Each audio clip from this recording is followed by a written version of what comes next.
Le Star Wars. Alors j'avais dit que j'en reparlerais que si je lisais des choses intéressantes dedans.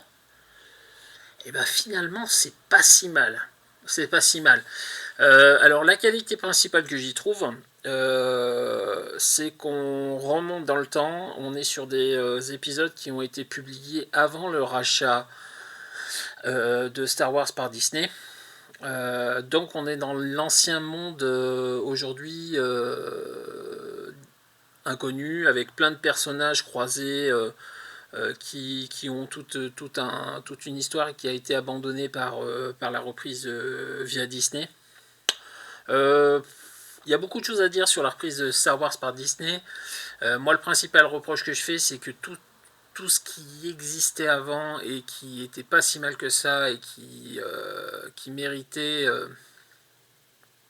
de la considération a été un petit peu traité comme un tas de chaussettes sales. Bon bah ça existe, vous pouvez vous le procurer si vous voulez, mais nous on va faire autre chose parce que ça nous plaît pas. Voilà. J'ai trouvé ça un petit peu limite. Alors, qu'est-ce que j'ai lu dedans qui m'a plu? On va retourner à la page de garde. Donc, on a les histoires avec Marajad qui sont vraiment pas mal. On a tout ce qui va concerner un droïde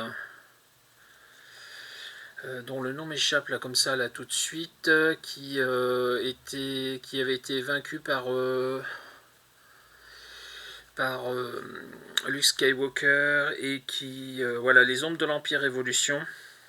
C'est dessiné par Ron Randall, c'est vraiment pas mal. C'est vraiment on va essayer de présenter mieux que ça. Vraiment bien. C'est en 6 épisodes, c'est le milieu de l'album. Voilà, c'est ce personnage-là qui est donc un droïde à forme humaine et qui cherche à effacer son passé de violence pour repartir dans une nouvelle vie. Et ça se termine à la toute fin. Bon, je vous dis, voilà, à la toute fin, elle rencontre le personnage de Dash Rendar, que l'on voit ici dans cette case-là. Et donc elle part à l'aventure. Ah ben voilà, son nom c'est Guri, G-U-R-I. Je la connaissais pas, c'est la première fois que j'entendais parler de ce personnage-là. Il y a un binôme de chasseurs de primes qui aussi ont des histoires assez intéressantes sur la fin de l'album.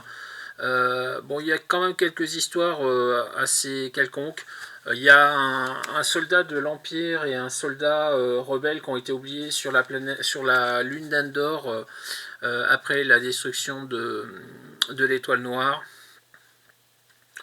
J'ai trouvé ça assez sympa. Il y a des histoires, il y a une histoire sur Boba Fett. Bref, il y a à boire et à manger. Tout n'est pas bon, clairement. Mais c'est nettement meilleur que ce que je pensais. Donc moi je vous le conseille, sincèrement. Voilà, il y a du très très bon dedans.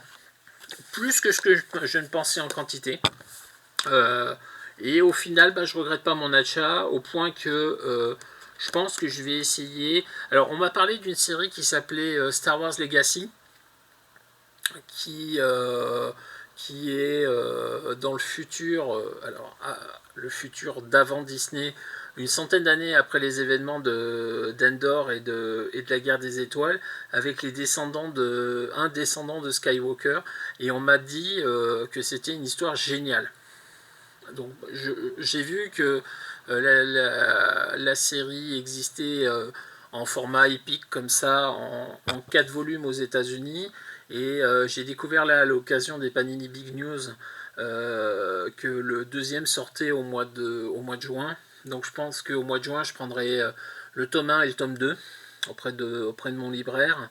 Et je vais commencer cette série-là parce que, encore une fois, elle m'a été chaudement recommandée.